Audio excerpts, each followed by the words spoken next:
1. Hello students, welcome to the very last installment of Foster Workplace Learning. This is our assessment support workshop. So in this session, the aim of this session is to take you through these 4 assessment tasks. Just to take you through those assessment tasks, we'll explain what the assessments are a little bit better and give you an understanding of what you need to provide and supply us with your submissions. So by the end of the session, you'll have all the info that you need to successfully make your 4 assessment task submissions for this subject, Foster Workplace Learning. This is the final and last webinar for this series or for this subject. Management students, this is the 6th subject in your course that has been presented. So for management students, this is just an indication for the guys where you may want to be up to as far as where you are progressing in your course. Just to let management students know, there will be 2 new subjects presented next week. Those subjects are going to be, one is going to be continuous improvement, which I believe will be presented on Tuesday evening, and check with the email that will go out, or check with the message, the schedule for next week. But it looks like Tuesday night for continuous improvement, and your final subject's business documents, which will be presented on Wednesday night for the next 3 weeks. So there'll be 2 sessions dedicated to the actual learning materials and the actual content, and 1 dedicated like this session tonight, dedicated just to giving you a bit of a guide or a workshop for your assessment submissions. So without further ado, Alyssa, have you got anything that you'd like to add to this subject, Foster Workplace Learning, which relates to the unit of competence, develop a workplace learning environment, I believe? No, let's move on. I'm just trying to scroll down on my screen here. I've had a little technical glitch. This does relate, though, to develop a workplace learning, the unit, though, Alyssa? Yep, it does. Develop a workplace learning environment is the unit of competency that Foster Workplace Learning refers to directly. Yep. And obviously over the last couple of weeks, Adam and I have been discussing the various elements that are found in the learning activities for Section 1, which is create learning opportunities, then Section 2, which was facilitate and promote learning, and then finally that Section 3, which is monitor and improve the learning effectiveness. And just as a reminder as well, there were quite a few questions in the learning activities throughout Section 1, 2 and 3. So really, like a lot of that learning, a lot of those learning activities will really help you with some of the assessment questions tonight. So be sure to either make sure you review the previous webinars, or just to have a look and a review of some of the learning activities that you've done previously, because there were a few, and that's valuable information that you can use again, I guess, tonight or whenever you start those last 4 remaining assessments for this unit. Absolutely. So tonight's session, Alyssa, we're really just going to give the guys a bit of a guide as to what they need to produce and what they should be submitting for their work, but we're really not going to go in too depth with the extra questions, because actually the first 2 assessment tasks are written questions. So the content effectively lies within the first 2 videos in this series, the first 2 resource support workshops. So have a look back at those now.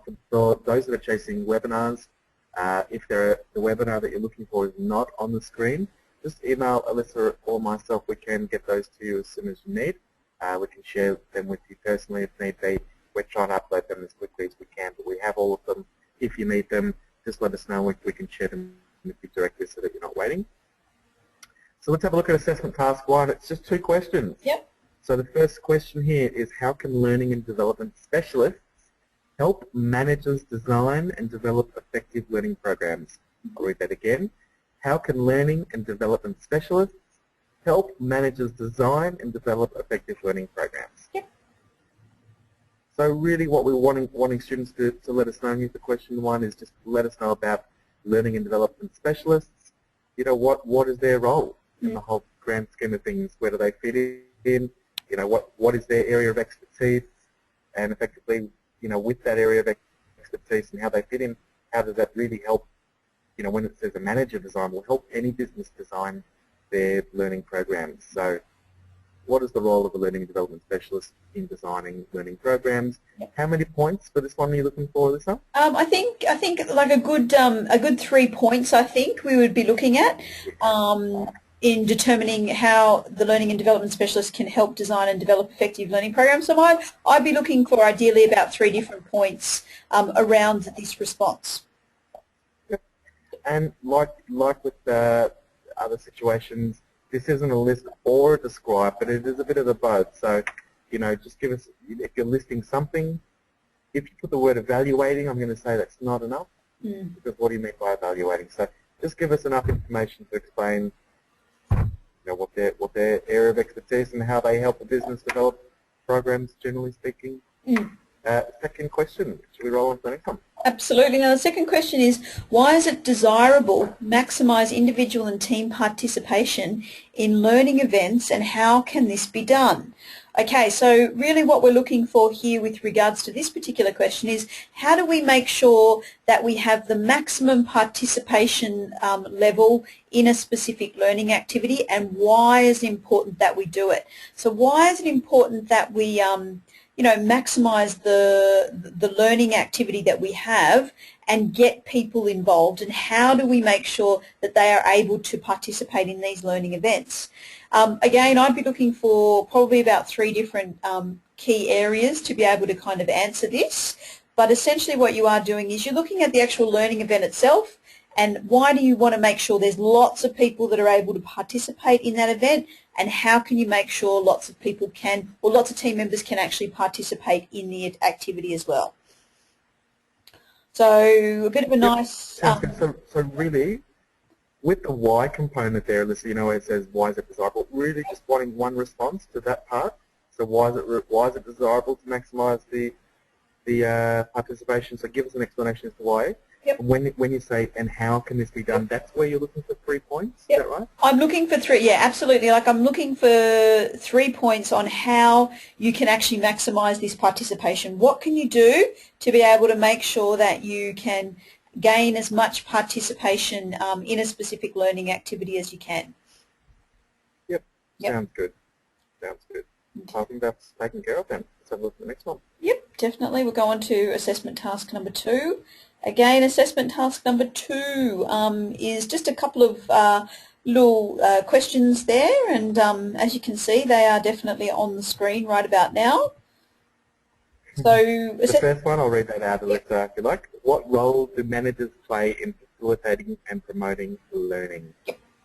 So really what we want to know is, well, as the question says, what's the role that managers play in facilitating, but during and promoting, so leading up to and getting people excited about the idea of learning. So again, here we're not going to really go into the grit of the nitty-gritty, but what we would like to, I guess, define for students is what we're looking for here in their responses. So again, I think it's another 3-pointer on this one. You know, 3 clear reasons in terms of their role in facilitating and promoting. Now, do we want to differentiate the word facilitating and promoting, or we just have to put it all in the one, you know, sort of group? So, I mean, look, I would be happy if they you know, put facilitating and promoting together. I mean, you could facilitate it and you can promote the learning at the same time. I guess really what I'm looking for is really kind of understanding the important role that managers do have, and we've talked a lot about leadership, the important role that managers do have when it comes to learning, and it comes to identifying and promoting that learning within their environment. But I would be happy for students to kind of use those terms intermittently, I think. I think, to be honest, I think I might be confusing students, because we as trainers, we're often referred to as facilitators. So when we talk about facilitation, we think about the actual delivery. Yep. But in this context, the word facilitate is actually just sort of saying, you know, what role does a senior business manager, what role do they have in really making sure learning happens? Facilitating the happening of it, not necessarily facilitating the training session, which is the way that we would interpret the word. So facilitating and promoting are one and the same. So what role do the managers have in making sure that learning happens in their, you know, in setting it up and getting people involved? It's sort of hard to give any more words there, because then we start to tell you the answers. 3 points? Yeah, I think about 3 points is nice. This is the 3-point subject. 3-point subject. Sounds good. Question 2. Yeah, yeah, so I guess question 2 is, how can monitoring the outcomes of workplace learning contribute to being a learning organisation? And I guess what we've done is we've really talked about the whole concept in previous webinars about the importance of having a learning organisation, and we really talked about I guess what a learning organisation does and embodies, and the importance of continuous improvement and support, of development and progress and evolution of team members. So how can monitoring the outcomes of workplace learning, so how can you looking at how your workplace learning is going contribute to becoming a learning organisation? So how does you delivering all these fantastic learning opportunities and monitoring the outcomes of those, how do those outcomes support you as an organisation to, I guess, grow that culture of learning and development? Well, it's how does monitoring those outcomes is that the monitoring process. So really, you can reword this question. So, what does monitoring do? Or you could sort of finish this sentence. Monitoring allows an organisation, monitoring the learning, the workplace learning. Monitoring the outcomes of workplace learning allows the organisation to, and then give us a couple of points. I think that would be the way that I'm sort of interpreting this one. But either or, it's sort of more or less the same again. 3 points in this one, was that? Yeah, definitely 3 points again. I think, as Adam and I have mentioned, these are short answer questions, but they are assessment questions, so they do need to have a bit of depth in them, and they do need to be able to showcase that you have got a good understanding. Generally with these ones, more is better than less. Sometimes less is more, but in this scenario, more is less. More is more. In terms of you're not 100% sure if you put enough, put a bit more. You'll get penalised for not having enough. You'll generally be okay if you put a little bit too much in, so to speak. Not that we want to encourage it all the time, because especially for those that are going for higher education, you've got to be very, very careful of. A word count is actually plus or minus. So you're likely to fail an assessment in higher education if you go over the limit as well as being under it. So, but in any case, for the purpose of this, it's competency-based learning. Sometimes more is better because you're more likely to demonstrate your understanding by having a bit more info in. So I think that's done for number 2. Let's have a look at assessment task number 3. Sure. I'm just moving on to assessment task number 3. Let's have a look. Okay, now assessment task number 3. All right. So this one's a little bit of a case study. It's really just like an example, a scenario that has a range of questions that tack on after it. I'll read through the scenario. Yep, absolutely. That would be great. All right. So this is the scenario, assessment task 3 in foster workplace learning. You are the manager of an organisation that sells and delivers IT training. So you're the manager of an organisation that sells and delivers IT training. You predominantly offer courses in the MaxiHard Office suite, and know that MaxiHard are bringing out a new version called Ultimo in 6 months' time. Ultimo is being hailed as the new revolution in IT, and there's a lot of interest from the general public. You've been sent a trial copy of Ultimo by MaxiHard, but there is no training materials available yet. That's our challenge. Now you have a team that comprises of 3 staff trainers, 1 full-time, 2 part-time, 3 client relationship managers, 1 sales administration trainee, a receptionist. Your challenge is to get your team ready to launch your training courses in Ultimo in 6 months' time. Remember, your organisation delivers training in IT. So there's a brand new piece of software coming out in 6 months' time. You need to get yourselves ready. At this point, we have no training materials available. Just to finish off what's there, in order to do this, you need to prepare a learning and development strategy that includes all of the aspects described here. Okay, so really, where it says described here, that'll actually, when you click on it, it'll open up a PDF file. And here's the PDF file. The PDF file, I believe, has about 14 questions. Yep. So basically all you guys need to do is provide a Microsoft Word version of your answers to these questions. So just write out you know, one, identify the learning needs of, bing, bing, bing, and put your answer in there. Yep. So the guys don't need to, really, this is quite simple for the guys because they really just have to answer the questions that we've provided them. So if you scroll down, because I can only see up to question 11, if you scroll down you'll see there's I think 14 questions, is that right? Yep, so that very last question, yep, is this one here about records of training and learning and development. Okay, great. So by answering all of those questions you'll demonstrate what we need you to demonstrate. Yep. And which is effectively how to get your team ready to, you know, start training or delivering training in a brand new product that at this stage you know nothing about.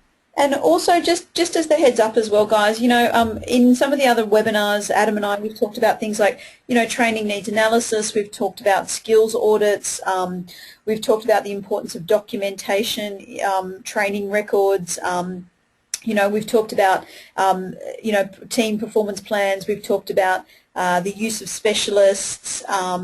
You know, we've talked about the importance of celebrating successes. So, feedback, yeah, exactly right. So, choosing your environments, choosing your methodologies of. Remember, this is post. We've done already subjects on presentation and things like that. So a lot of these courses are it's sequential for a reason. We already presume that you understand some information before you've started with this subject. So, you know, just show us a little bit of everything. I think what you were saying there is sort of spot on also. Yeah, and I guess what we want you to do is really, draw on all of those different ideas and those concepts to be able to really answer some of these questions. You know, we are looking for some of the tools that can be used to really develop that learning culture and, you know, so this is what we want to see in these types of questions is really you applying those tools and using them, you know, throughout the case study. So if you just follow the outline of these questions and you provide your answer for us,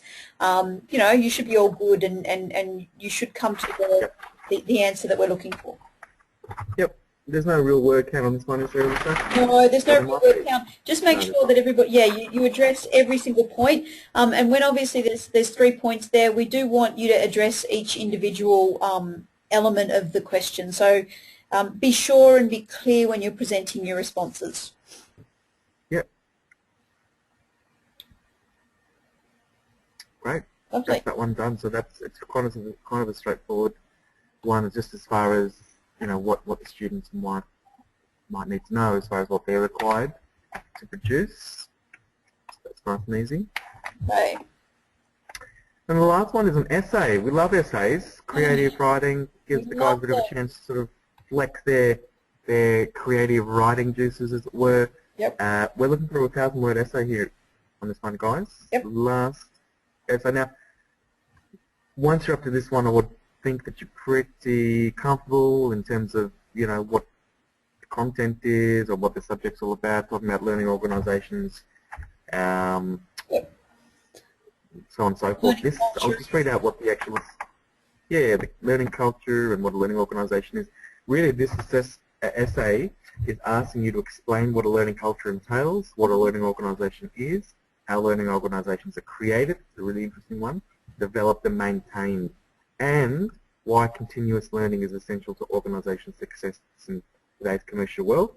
We're asking you to research at least one organisation that purports to be a learning organisation and provide details of what they do, how they do it, and what they had to do in order to create their learning culture, if possible, describe the tangible benefits, so the actual benefits that you can hold and touch and feel, that they have received a result, upload your answer. Okay, so I think we're not going to go into the details of learning culture and the learning organisation. It's all in the materials, it's all in the previous work that you've done, it's all in the webinars, it's all there. What we can do for you guys today is show you exactly how to put this together. Yep. And I'm looking at this essay. Now, firstly, essay, do you want to clear up the word essay at all? Do we think we need to clear up the word essay? How would you explain what an essay is? Well, I mean, I would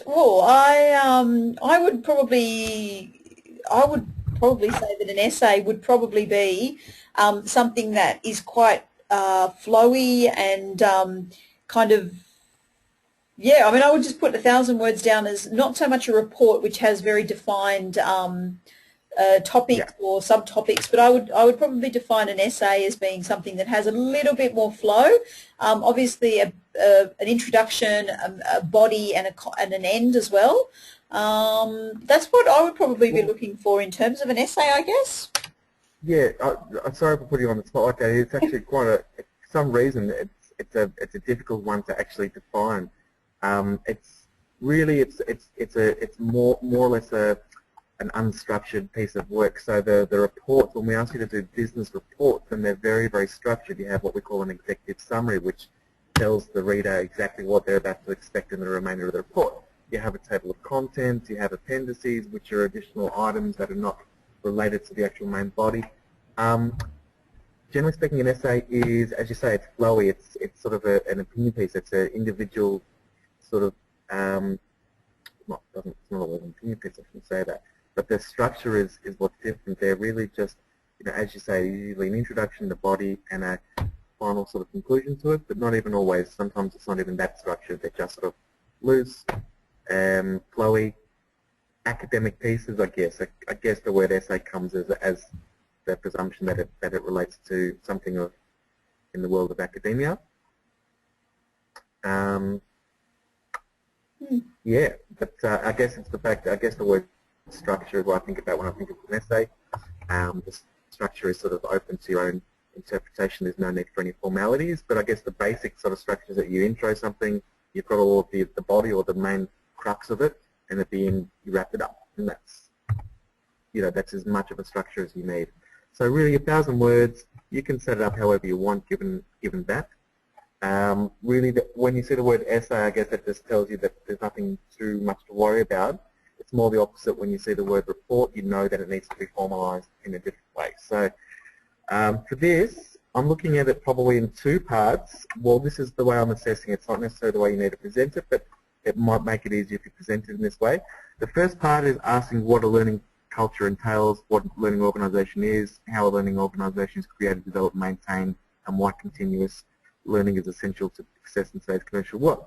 First half, I want you to just basically answer those questions. How are you going about answering those questions? If you want to actually just, highlight each part and then just, put that down as a separate question on your sheet and then write your answer to that question underneath, that's fine. If you want to answer each of those components in a general discussion about learning cultures and organisation and where they come from and, why they continually, why continuous learning is important in an organisation. If you want to answer all those questions in a bit of a sort of flowy, it's an essay, so you've got that option. However you want to do that, that's your call. That's the way I'm marking this. Is I'm looking for the answers to those questions in part one. Is there anything else you want to add to part one? No, no. I definitely think whatever you want to do that best works for you is totally fine. As long as you address obviously all of those different elements in there, that would be ideal. Sounds good. Yeah. Now, here's where the fun part comes in. Part two, we're asking you to research at least one organisation, which means just research one organisation that purports to being a learning organisation. It says they provide details of what they do and how they do it and what they had to do in order to create their learning culture, and then describe what sort of benefits that they may have received as a result. So really what I'm wanting you to do is to do because it's asking you to research one that effectively claims to be an a learning organisation. Yeah. It's probably hard to know that in and of advance. So I'm more than happy for guys to basically just to research any organisation and make that analysis for us, for Alyssa and I. So do a critical analysis of any organisation and provide details of their, to basically just analyse their situation in terms of their culture of learning, their learning culture. Yeah. So what we want you to do is explain what they do. So when we say critical analysis, we want you just to lay out what's there and to comment on it at the same time. So tell us, okay, so we're researching X, Y, and Z. company down the street. Beautiful. What is it they do? And this is in reference to their learning culture. So here are all the sort of structures in place. These are all the training programs they run. This is the way they do their induction programs. This is how they upskill their staff. This is how they engage their staff in learning programs. So talk about what's there and comment on it. So tell us what you think about that. But for the most part, we're just curious as to what's there. So what they do and how they do it. What they had to do in order to create their learning culture. So what we want you to do is tell us how it came to be. Mm. Which means, to do this, you're going to have to ask some questions. Yeah. So you're going to have to find an organisation. You may well, if you don't know somebody that you can ask these questions of, preferably somebody in that ultimately it'd be best if you could find somebody that's in a learning development specialist or learning development area of a business. If not, it'd be good to speak to as senior a person in a business as you can, because then you get the overarching sort of perspective or the theory or the philosophy of the business, if you like. But your role is really to interview and speak to somebody and make these, determinations. Tell us, what structures they have in place. What do they do as far as training? What do they do as far as upskilling their staff? What do they do as far as creating learning pathways for their staff? How do they come to be? What's their value system? What's their philosophy behind learning? Why do they do that? And how did it come to be? How was it designed? Was it designed on purpose? Did it happen by accident? What's the reason? And if they are one to call themselves a learning organisation, when in the process of doing that analysis and asking questions, if they do sort of appear to be in a learning organisation, ask them what sort of benefits that they have as a result. That's the last part. Remember, we need you to just to define if there's any, the word tangible means something that you can actually touch and hold. It's there, it's real. So what are the real benefits that they've actually received as a result? If they're not an organisation or not a learning organisation, you can change that question to being what do you think you've missed out on, or what sort of effect do you think that's had on the business by not putting as much emphasis on your learning culture, on your learning environment? So what effect do you think by maybe not engaging as much as you could in these areas that has had on the business? And that effectively does the same thing, because really what we're wanting you to do is just to analyse an existing company, ask them all the right questions, and detail your findings for us in Part B. Yep. Yeah. Alyssa, do you want to? What do you think about what I've just gone through? Is that confusing for students, you think? No, I think this is a really good task for students to kind of, get your head around in terms of researching and really looking at an actual real-life example of an organisation that does credit themselves as being a learning culture and having a very strong learning and development, essence or value system in it. And I think, if you can have a look at some of the benefits that creating a learning organisation or creating a learning culture can bring, especially in a real-life organisation, I think it would be really good for you to be able to apply and see kind of what can eventuate when all of these tools are kind of put into place, and the amazing benefit that it does have, that it does have for an organisation. So, make this fun. I mean, do your research. There are lots of great organisations out there that do have a very strong learning culture, and they're written about a lot in and around the internet in some articles, and you might even have friends or relations that perhaps work in some of these organisations as well. So it might allow you to gain a little bit more insight from an internal perspective as to how also they function and how they do it, and what benefits it does bring to the actual culture itself or the actual organisation. So yeah, this is I would very much like, Alyssa, sorry to cut you off there, I would very, very much like the students to do some actual research of an organisation rather than just going online and having a look and typing in all the keywords. I want them to speak to some organisation and do an analysis based on that conversation. Oh yeah, Or absolutely. But yeah, I was just sorry. What I meant was research the organisation that you would like to. Like, there's lots of organisations out there, but research the organisation which you would like to use, so that you've got a absolutely, variety of different options, and then use one, and then obviously yeah. focus on that one. But it'll give you the opportunity to see what's out there if you do a bit of research. But obviously, for the purpose of the assessment, you choose one of those organisations that you have researched, and then you go into a little bit more detail and kind of access or use communication skills to be able to gain answers for this particular question. Yep. So our suggestion for you guys is for that second part is to coordinate with Alyssa and I and come up with your list of questions that you might be preparing to ask an organisation. Check in with Alyssa and I, and we will say, yep, you're spot on, got it. Because if you go and interview them and then we come back and say, you know, you didn't let us know what the benefits that they've received are, then you're going to have to go back to them, and that's not really ideal.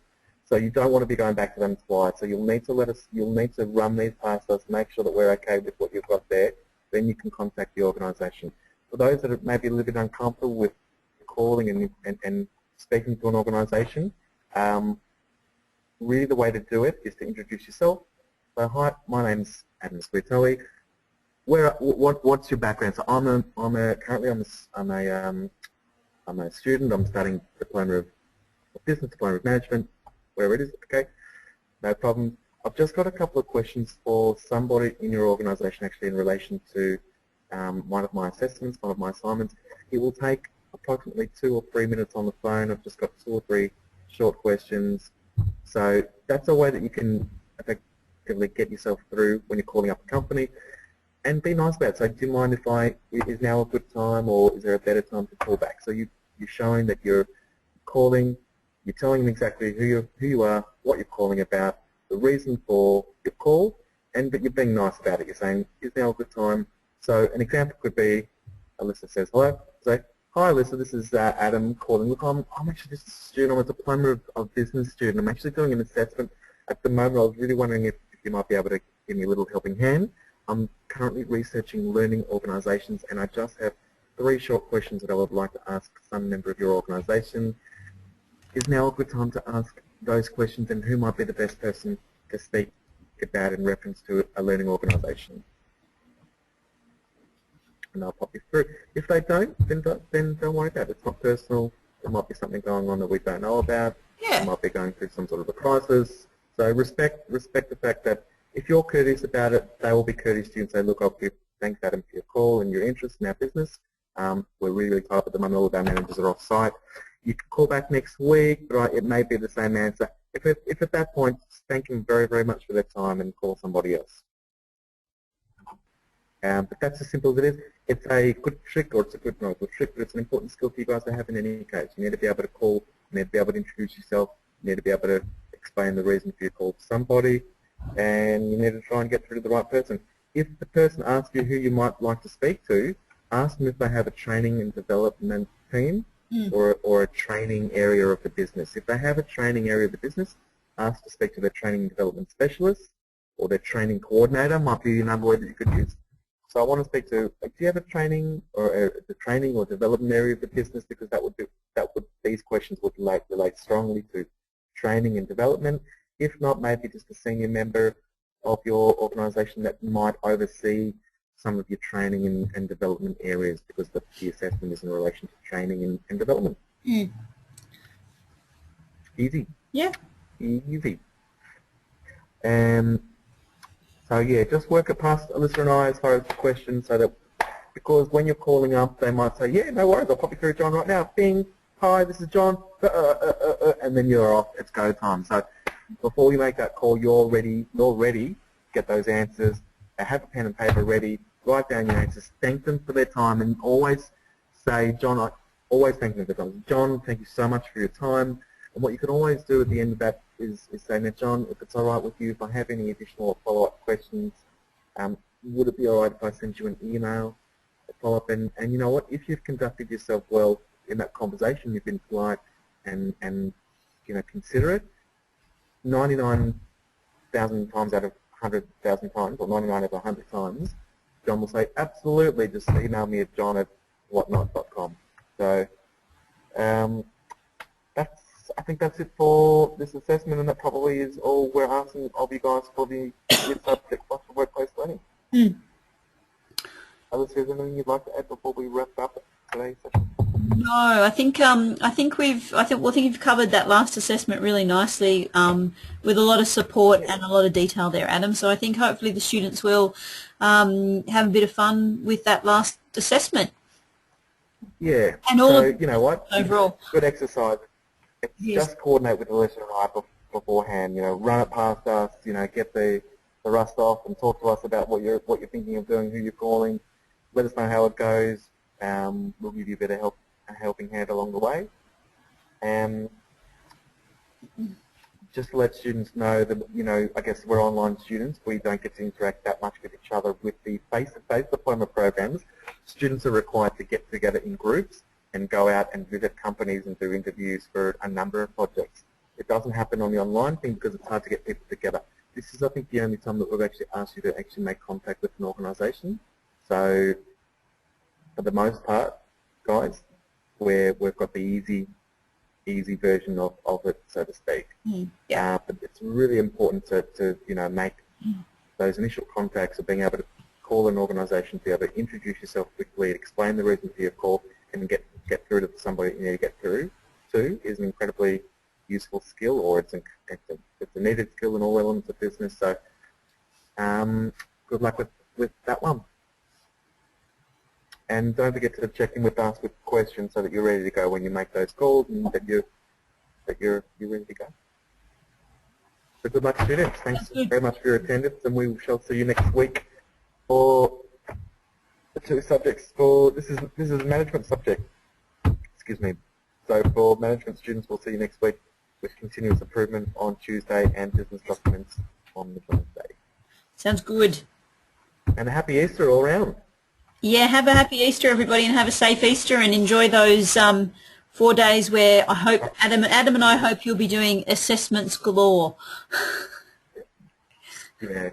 And apparently you don't get any calories on the Easter break for eating chocolate eggs. Is that right? There's no calories associated with that? Oh, there's definitely no calories. I mean, if you counterbalance that with some assessment work and 400 kilometres of running, I think you actually be okay. Half master. There you go, students. You're lucky that you have me as your trainer, because Alyssa would get you to run around the block 400 kilometres before you. No, I'm just kidding. Well, you think I'm just kidding, Adam. That's right. I know you run around the block 400.